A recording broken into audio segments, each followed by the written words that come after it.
is. Speaking of self-satisfied, Apple Cats. TV, thank you, has acquired the rights to some Brandon Sanderson properties. They acquired Mistborn and the Stormlight Archive, not the entire Cosmere, but the Stormlight Archive. This just happened. They just acquired it, so we don't have like what they're going to do with it. There's speculation that Mistborn, that series could be a series of movies, and maybe Stormlight Archive is TV. Because just very in depth, and of course it's Brandon Sanderson, so also very long books. But this could be, I don't know, this could be the next big thing. Brandon Sanderson is your favorite high fantasy author that you can't remember who it is.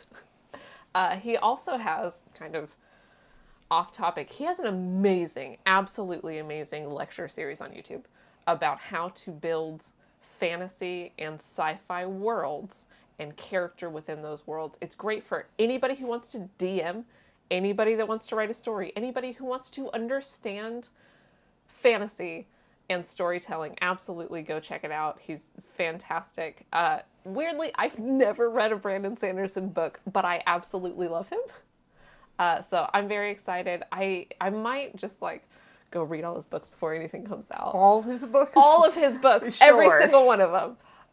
But I am excited. Kat, what's your favorite author that has a terrible relationship to his adaptations? Because I think Brandon Sanderson's going to do a good job. Who has done a terrible job? Well, actually, Stephen King famously is not a fan of most of the adaptations, and I don't know if that's because they fail to describe the boobs of every single woman when they put it on TV, which is a famous Stephen King thing that he likes to do. Like, weirdly, Stephen King adaptations, I just disagree with him. I don't like reading most of his books.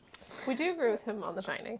We agree with him on The Shining. He didn't like the original. Wow. He quite liked Dr. Sleep, and I don't like the original. I quite like Dr. Sleep. Shout out Mike. He liked the It remakes quite a bit, and I also like them. So like it's weird. I like Stephen King's taste in whether things adapted from his works are good, even though I don't want to read 1,200 pages setting up the same sleepy town in Maine.